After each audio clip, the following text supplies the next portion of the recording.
Hello, everybody, and welcome to the webinar Path to Space Careers.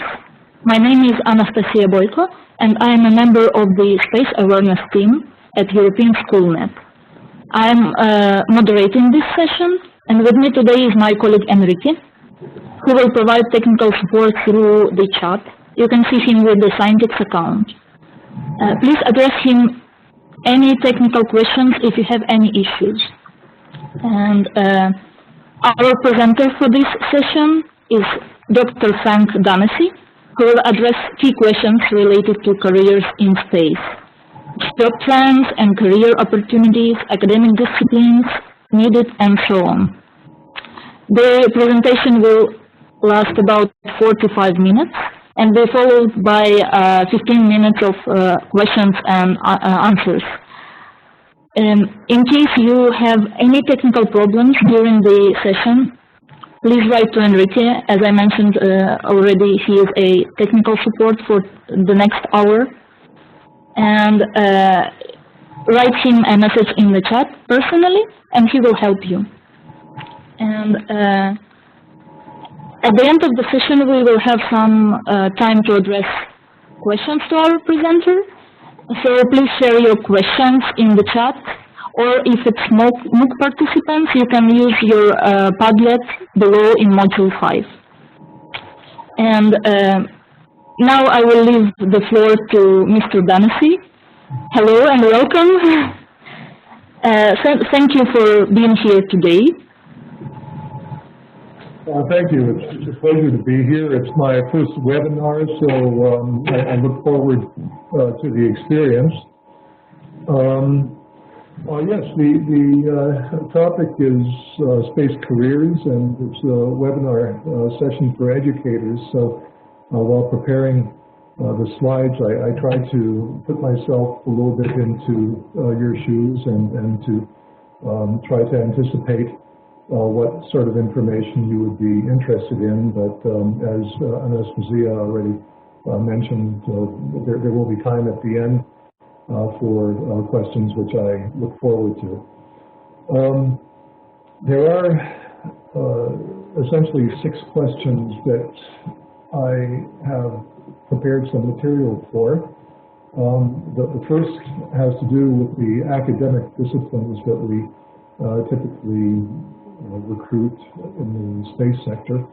And I think it's an interesting question because very often I've noticed that there's this sense that the only 2 disciplines that we recruit are aerospace engineers and astronomers, and actually that's only a small part of the total population that we hire. So I'd like to say a few words about that, also attach a few messages to that, and again, I'm looking forward to our discussion later on. Then there's an aspect related to trends and career opportunities in the space sector. So rather than to look at the specific types of academic discipline, now it's more a question of, well, if I study this, what is it that I can expect? What is it that's going to be coming my way, so the bigger picture. Then one question that always comes up with school kids in particular, but also university students and also others, is what does it take to become an astronaut? And I was deeply involved in the 2008-2009 astronaut selection that the European Space Agency ran. I was the head of human resources responsible for that, so I can speak to that. Then another very interesting and important question has to do with diversity and how the space sector deals with diversity. There are certain issues, and I would like to address those issues and also see if somehow we might be able to partner in addressing those issues. So I'll be coming to that later on. Then there's the question about how secondary school students in particular might be able to prepare themselves for careers in the space sector. And finally, the sixth point is actually more something that I am going to be throwing out there to hopefully stir some discussion, because although I have a few suggestions, what one might do as an educator. You're the professionals in the educational field, and so perhaps by discussing with each other and communicating with each other, some new ideas may also would come to bear. So that's the program. I hope with those items that we actually get to where it is that you'd like to go. That's why we're here today. And with that, I'd like to go ahead and come to the first question related to academic disciplines. So what are the academic disciplines that we typically recruit in the space sector? Well, to begin with, it's important to have a good understanding of what the different activities are. And here in this overview, you see the different kinds of programs, different kinds of activities that we are involved in the European Space Agency. I think that that's probably a good place to start. Why? Because a large part, actually the lion's share of space activity in Europe is in one way or another supported by or managed by the European Space Agency. So if you look at what we have activities in space science. When we refer to space science in ESA, we're actually talking about astronomy, astrophysics, planetary science. So we're basically looking away from Earth and the realms outside. If we're looking at something outside of our solar system, the focus is on astronomy. If we're looking at something within our solar system, the focus is on planetary science and solar spirit science. Another area is human spaceflight. We have our own astronaut corps here in Europe, and we'll be talking about that a little more later on. We also have exploration activities that are connected to that, where we speak about human exploration, but we also speak about robotic exploration. And we just recently had a pretty substantial reorganization in ESA the end of last year. In fact, where we merged human spaceflight and robotic exploration, because we will see the possibility of a partnership between humans and robots. Earth observation is a key activity of ours from the point of view that we, on the one hand, follow weather patterns. So we're directly involved in developing the development of meteorological satellites, which are then later operated by our sister organization, UNETSAT. But we also conduct and develop spacecraft for an array of other purposes, which are more in scientific and research area having to do with Earth science. We have our own launcher activities, navigation activities. That we're currently working on the development of Galileo, sort of a European global positioning system. We have operations activities here in Darmstadt, which is where I'm located. We have technology development activities, and last but not least, also telecommunications. So that gives you a full overview of the activities that we're involved with. There are, of course, also other activities that we don't engage in, particularly related to military applications. That usually we don't do anything in the military field. We work strictly for peaceful purposes. So those are the activity areas. Now the question is, given that, what kind of academic disciplines are actually required? And here you have a list the academic disciplines that we most frequently hire. So, and it's important to understand, important for me to explain, that with what you're looking at right now, this probably addresses something in the ballpark of 95 or more percent of the positions that we fill at ESA. So yes, there are occasionally also other positions that we fill. For instance, we also have some positions where we're looking for biologists or chemists, but those are few and far between. The lion's share of the positions that we fill at ESA require the sort of academic background that you see here, and it makes sense to differentiate between three different groups: so engineering disciplines, scientific disciplines, and non-technical disciplines.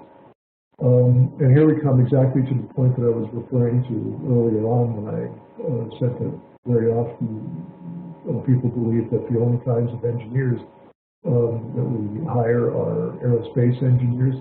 Well, yes, indeed, we do hire aerospace engineers, but we also hire communications engineers, electrical engineers, mechanical engineers, product assurance engineers, and software engineers.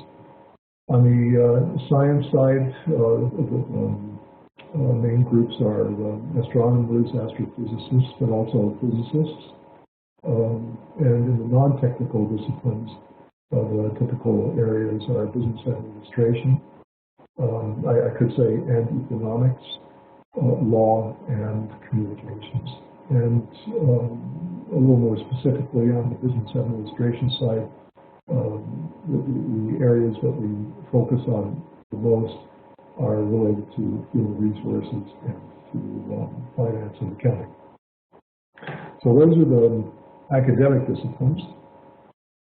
There is something else that I'd like to address, though, and this is something that doesn't specifically have to do with the academic discipline, but has to do with the competencies, the skills of the candidates nonetheless.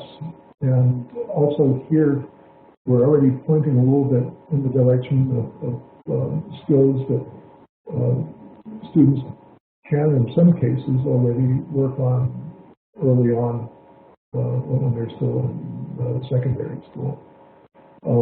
I'd like to highlight, let's see if the mouse actually works here. I don't know if you can see this or not, but if you look at these various skills, not every single one of these skills applies to every single position that we're filling. The way it works is that some skills, or some positions will require more skills to be more pronounced than others. So something that is quite commonly a requirement are problem-solving skills, but something that is practically always a requirement in the space sector when we're developing spacecraft or when we're developing ground stations is teamwork. And that's an item that I really cannot emphasize enough. And here my sense is that the kids going to school can already be involved in certain activities which they jointly tackle and where they learn to work with each other. One of the problems that, this is more than 20 years of human resources experience speaking, one of the problems that we are sometimes faced with if things don't go well in the workplace is that we have, every now and again someone who is not really strong in working with others, not really strong in working as a team member. And if you look at the kind of projects that we work on, I mean, there is no project where there's a star. It requires the cooperation of everybody and the support of each other through everyone in the team. So that is a point that I wanted to highlight. Of course, there are other items here as well that play a role, but that item in particular, the teamwork, is something that we're typically very much focused on the soft skills side. So with all that said, the next question is, well, what are the trends? What are the career opportunities? What is it that's coming our way? And there are a couple of messages that I can give in this context. First of all, modern life is really unthinkable without space. So just the very fact that you are where you are right now, and I am here in Darmstadt, looking at my computer screen and a camera, gives an indication that telecommunications today is something quite different from what it was even just 10 years ago. 10 years ago, we would not have been able to have this sort of a meeting together because the technology is still too choppy. Navigation. Who actually still looks at a map nowadays? Probably some people do, but most people, if they're looking to navigate their way through a city or from one location to another, typically use some sort of a navigational device, a global positioning system, or the like.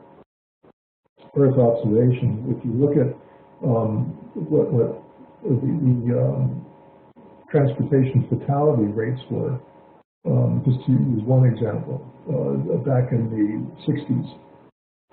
And if you look at what they are today, because today we know where the bad weather is and we know how to get around the bad weather. When do you hear nowadays of an aircraft that was lost in bad weather? It practically never happens. 30, 40 years ago, this was not an uncommon thing to happen. Today, we have a completely different view of our globe than we did decades ago. It's unthinkable that we would be without it. So from that point of view, it's no surprise that the public, but also that governments are quite supportive of many different kinds of space activities, and space in many areas has nothing exotic about it anymore. It is a way of life. It's our way of life. And yes, governments fund it. There's no end of that in sight. But what we're also seeing is that industry is becoming more and more independent of government funding. So if you think about launcher systems and companies that are stepping up to the plate to offer their launcher services into low Earth orbit. If you think about telecommunications, the first European telecommunications satellite was a satellite developed here at ESA and flown by ESA. Nowadays, it doesn't take a space agency to do that. There are companies like SES Astra or the like that run satellites. They develop their own satellites and they put them in space. So all told, the career perspectives, the prospects are really quite good. Now, the other question that may come up is to say, well, so where do you go to work in the space sector? And there are basically four answers to that. The space sector, of course, has and will continue to have a strong governmental element. And I think that most people in the field also agree that that will never go away, nor does anybody want it to. Because, for instance, there are areas of space activity which are not commercial and which will never be commercial. If you look at space science, for instance, there's no commercial drive to know what the composition of the surface of Mercury is. That's not something that is a commercial driver, but it is something that scientists want to know. And the funding for science, more often than not, in this area comes from governments. Another area where you find space careers is in academia. In all of the member states, there are institutes and faculties, departments that are focused on space in one way or another. There is, of course, industry, and with many jobs that are available, addressing exactly the different academic disciplines that I was referring to earlier on. And finally, last but not least, the space agencies like the European Space Agency, but there are also national space agencies here in Europe. The German Space Agency is DLR, the French one is OSI and ULU, and so on. So these are all areas that offer careers in the space sector, and it can all be interesting for young people starting out and also as a long-term perspective. So that's what I was hoping to say about space careers and the career opportunities. Now I would like to turn to one specific type of career in space, which I'm addressing because questions often come up in that context, and that is what it takes to become an astronaut. Typically, astronauts are recruited from two communities, either researchers, and if we're looking at researchers, we're typically looking at researchers in natural sciences and engineering disciplines, and we're looking at pilots.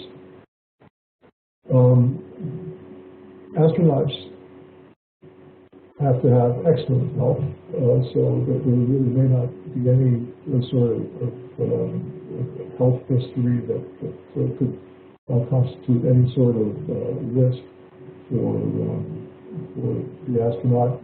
Also, because there's a very substantial investment that goes into the training of astronauts, and if you think about having to deal with public funds in a responsible way, then obviously you want to make sure that the person is receiving his training, which is costly, is also going to be able to put that training to use for the public. There are certain psychological requirements as well, as far as stability, but also social psychological aspects like conflict awareness, being able to interact easily with others, not being in a conflict situation too quickly.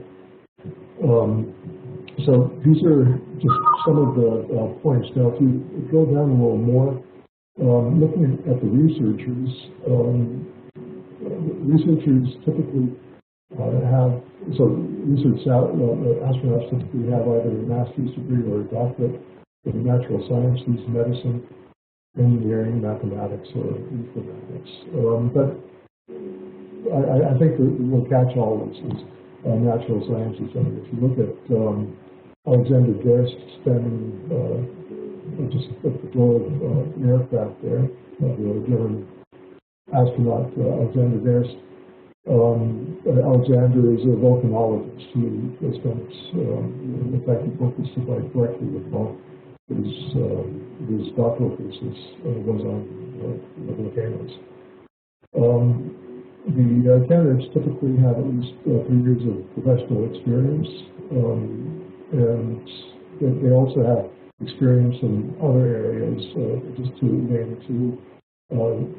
They might have experience in flying, not necessarily motorized aircraft. It can also be gliders, ultralights, but just to have that exposure. Probably most astronaut candidates who get a little further in the race also have experience with expeditions, but there are also other aspects, for instance, having a higher level training in first aid and the like. Pilot candidates typically have a bachelor's degree as a minimum. what we were looking for, because we had the best results from that also in previous rounds, full experimental test pilots with at least 1,000 hours of total crop or jet time. And again, expedition, comparable experience is welcome.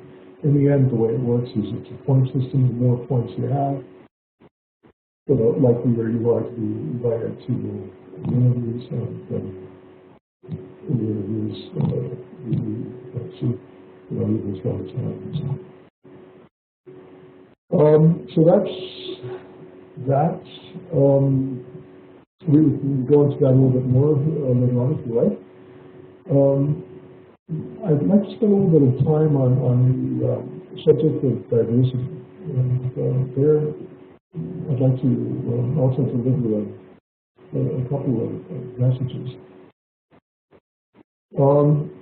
If you look at the disciplines that we primarily hire, and that slide that I showed you earlier on, where we had the engineering, the science, and then the non-technical, the lion's share of the people that we hire are in the first two groups, so engineers and scientists. I would say that accounts for probably 80% of people who work in the space sector. The problem with that is that the percentage of female students studying these disciplines is comparatively low. Until about 3 years ago, say, I spent a lot of time going to universities and holding talks there to students who were interested in careers in space. And I did this pretty much all over Europe, and no matter where I was always surprised, I have to say, at the comparatively small percentage of female students in those disciplines. More so in Northern Europe and Southern Europe and like that. So one of the problems that we're faced with as recruiters is that when we advertise a position, we oftentimes have situations where we receive no applications at all from the female candidates, and that's simply because the pool of potential candidates is comparatively small. Here at ESA, we participate every year in events here in Germany called Girls' Day, which is a very nice event.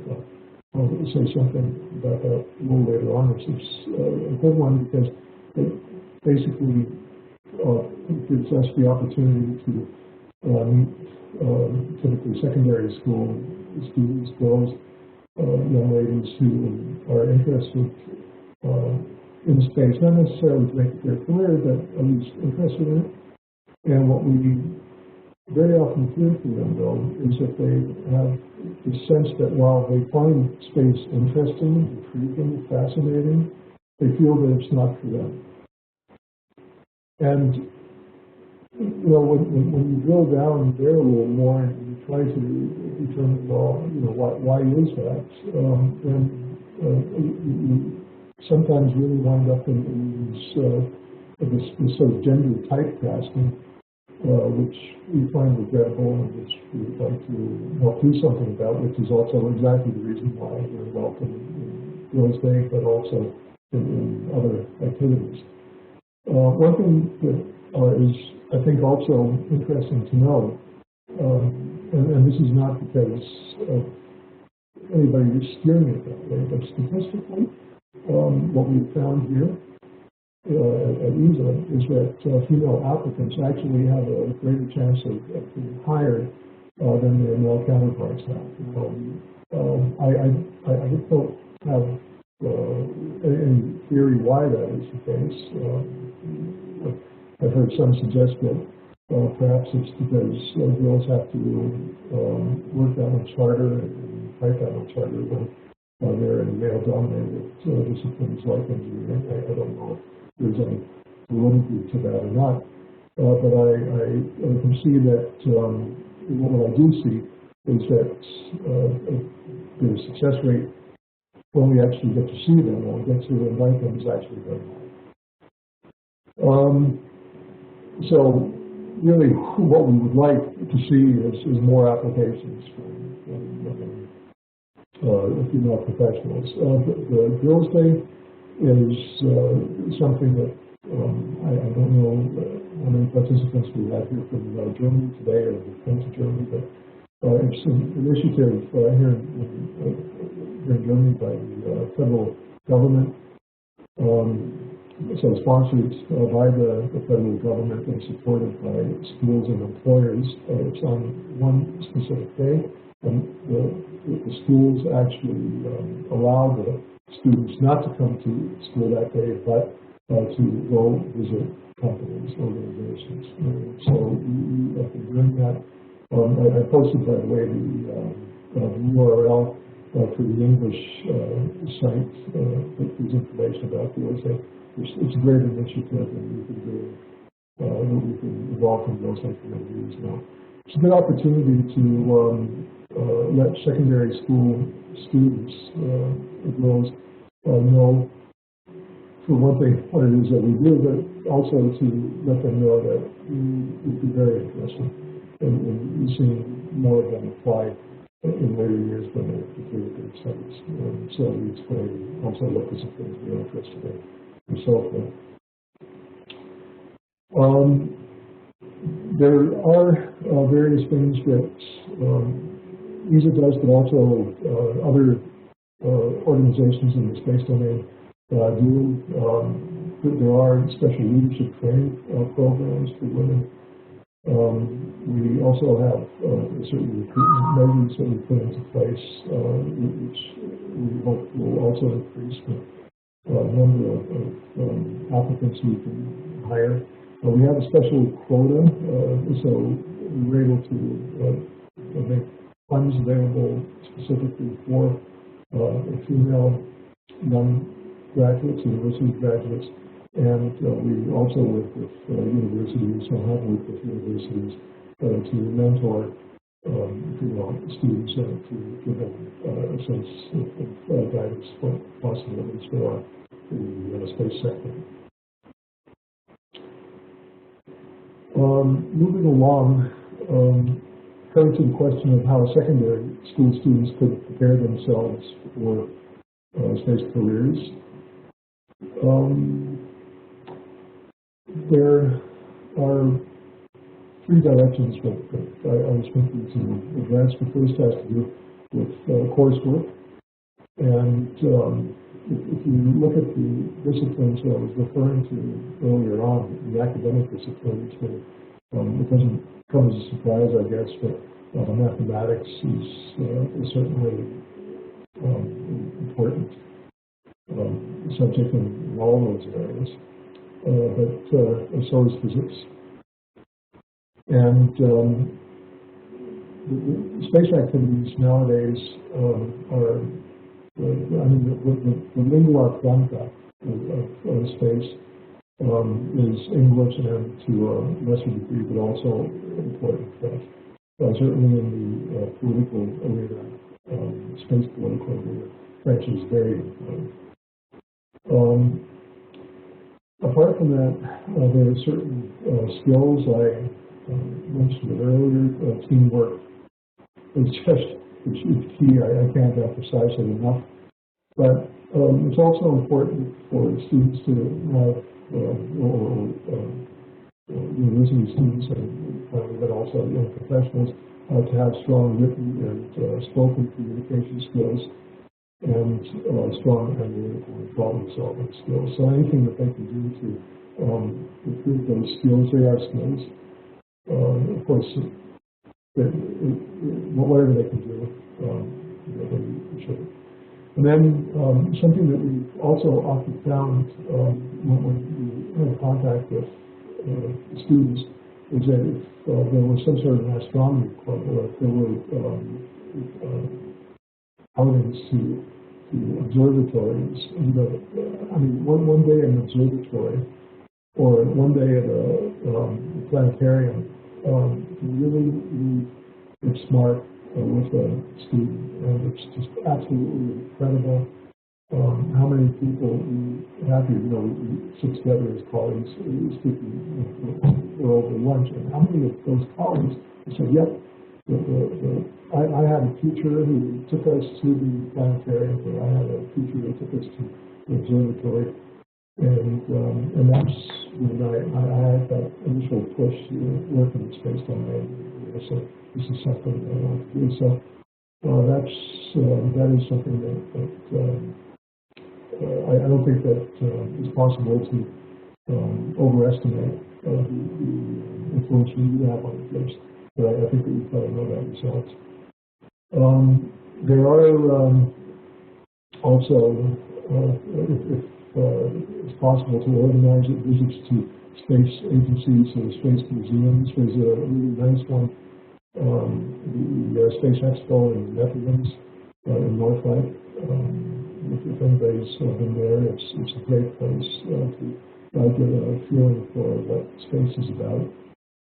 So those are certainly things to focus on. Last question that I'd like to come to, and then bring you to the end of my presentation, and we'll come to the question and answer session. What can educators do? One thing that I would be tremendously grateful for is if you realize and then also communicate to students that working in space is an attainable goal. It is possible to find work in space. Then there is the ESA website that I'm pointing at here right now. But there are also other excellent websites. NASA has a very good website specifically for educators with all sorts of material, ideas, impulses. So I'm sure that many of you are already using those, but in any case, I wanted to mention it. And then the third thing is really to encourage the kids, let them know they can do it, and we're waiting for them. So we hope that we get a lot of really inspired, motivated young professionals who are using. So very often that starts alone. So that brings me to the end, and it's almost been a quarter of an hour. We have some time now for questions and answers. So thank you very much for your attention. And I look forward to your questions. Thank you. Thank you, Mr. Danesy, for this interesting and absolutely informative presentation.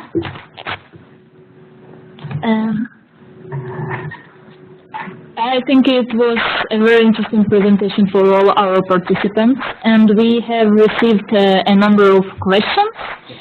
I will now address them to you. So I will be the voice of participants for next 15 minutes. So the first question is how easy or how common is to move from one discipline to the other at European Space Agency? And the second part of the question is, what are the possible evolutions of careers? So from one discipline to another, actually, let me go back to the earlier slides. Let me see if I can.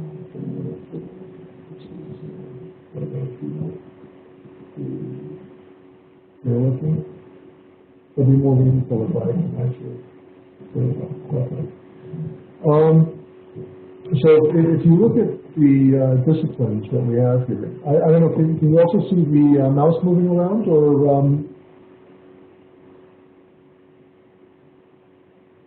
Anastasia? Okay, can you also see the mouse? Good. No, okay. Let me go ahead and go on the spaces. So if you look at the various academic disciplines here, they're quite distinct and require Typically, we're looking at people who have a master's level credential. So if you have somebody who studied electrical engineering, let's say, then the person has invested 6 years into studying electrical engineering. So it's not very common for someone to change to, let's say, another branch of engineering, for instance, mechanical engineering, or to a different discipline altogether. I have to say that in all the years that I've been working in the human resources field, I don't think that I ever saw it happen in that way once. What does happen is that sometimes people who have a technical or a scientific background, they might add an MBA to their credentials and then go away from the more technical or scientific work and move more into a managerial or administrative function. That does happen from time to time, but it's also not a very frequent occurrence. Now, with that said, the other question was how it works with the evolution of positions.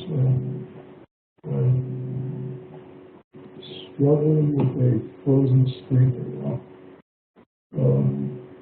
Can I have some help on it?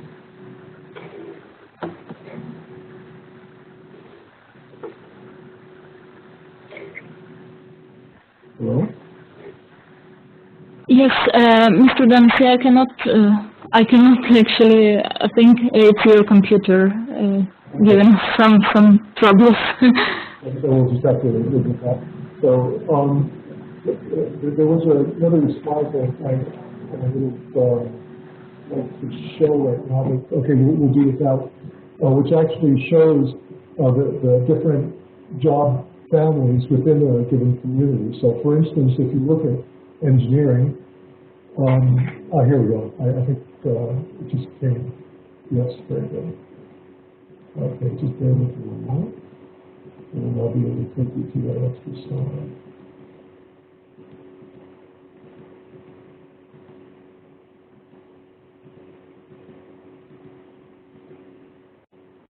There we go. Okay. So here you have different professional communities, and let's say that you're an electrical engineer. So you belong to this community of engineering, and let's say that the first job that you have is in the field of research and development and project support.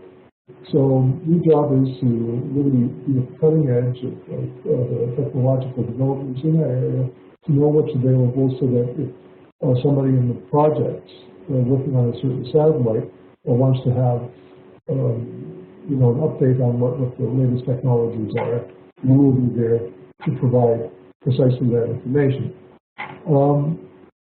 But after a couple of years, you might say, well, actually, I would really like to work on a project myself. I'd like to see, the hardware being developed. I'd like to go out to industry and watch them work on it bit by bit. And so it's moved from, for instance, this sort of a position to a project engineering position, or to an operations type of position. I mean, that's something that happens all the time. So mobility in that sense is very much possible. Mobility is related to going into a managerial career, and after a number of years in technical jobs or in scientific and research-oriented jobs, people sometimes want to go into management and not be in the details of the science or the engineering area. And that's fine too. Incidentally, this also applies to people working in the more administrative areas.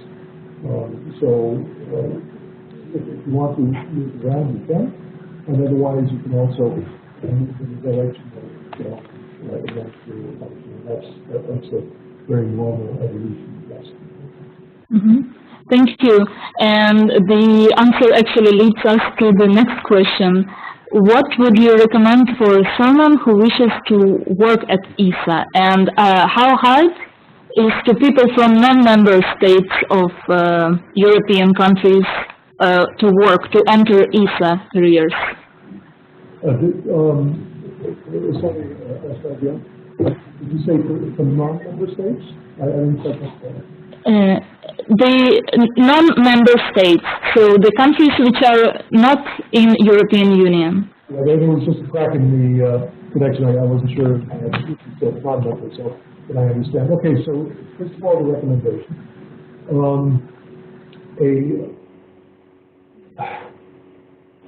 What is really useful, and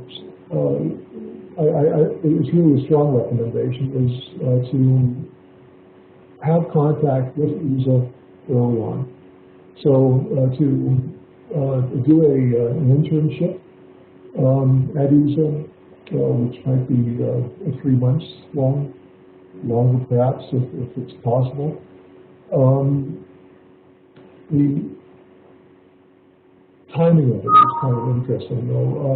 It's not something that I did say early on, but I don't mean early on in your studies. Actually, the best thing that you can do is to postpone any internship at ESA until you're relatively close to the end of your studies. There are a couple of reasons why that is a good idea. The first is that you will have learned that much more. I mean, you'll have more knowledge at the end of your studies, hopefully, than at the beginning of your studies or the middle of your studies. So you'll be coming in with a far better understanding of the material, which means that when you're actually working in that area, you'll be able to benefit from your experience much more. That's one point. The other point is that very often young professionals who do the internship is always before completing their studies. So when they do an internship, later on, then after they've completed their studies, they can become young graduates. They can apply for the young graduate training scheme. And if you're still fresh in the memory of those who you were working with as an intern, as a stagiaire, then your chances of coming in as a young graduate are very good. There are also many interesting positions with companies that we work with. We use the terminology contractor companies, where the contractors are actually working on site at ESA. Here at ESOC in Germany, for instance, 3/4 of the people on site work for a contractor company. Only 1/4 of those working on site actually work for the European Space Agency. And that leads me to the second part of the question that you raised, which has to do with non-member states, nationals, and other possibilities in the space domain.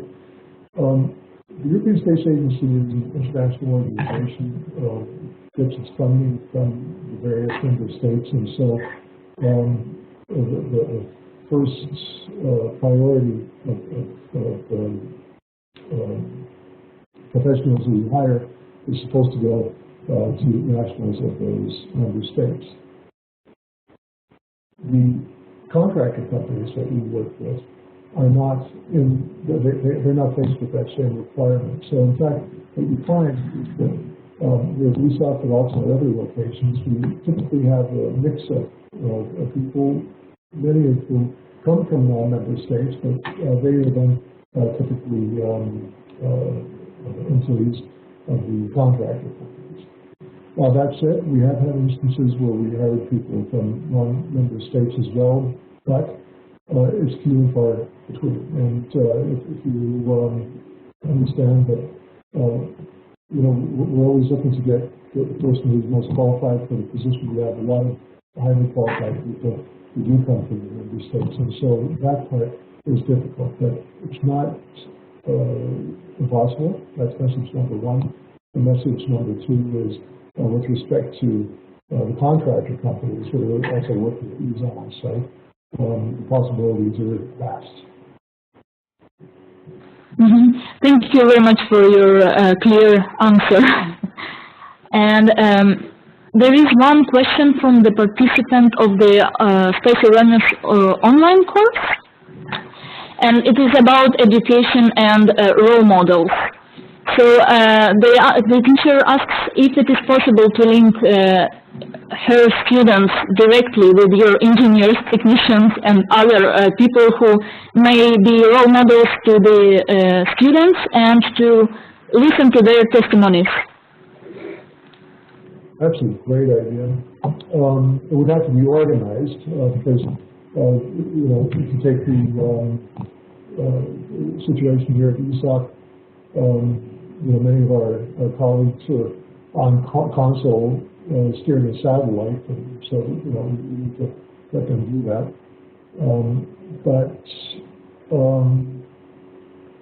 I think that that's something that's worth pursuing. I'm not going to give a knee-jerk reaction right now because I want to think it through, also with colleagues, but I could imagine that there would be an interest and a willingness to do that. And we would just have to think about how best to do that. Thank you. And one more, yeah, it's quite clear, right? Thank you. And one more question from the teacher. What can do a school environment? It means not only the single teacher of physics or mathematics or astronomy, but the whole school environment. What can it do about space careers? How can they promote it on this level when everyone is involved in the school? Well, there's probably a couple of things.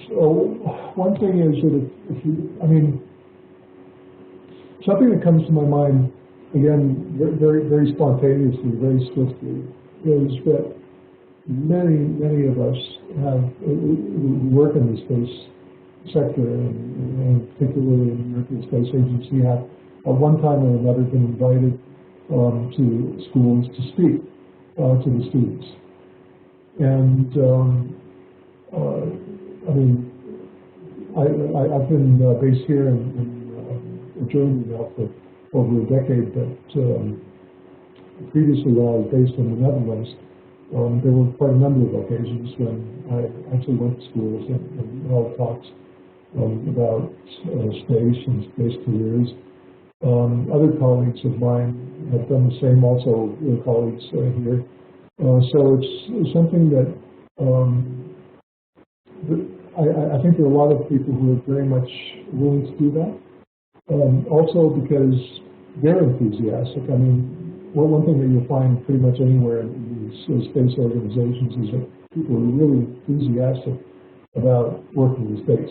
You know, even, I mean, I can tell you, I've been working in this domain for over 25 years. I am still enthusiastic about working in space.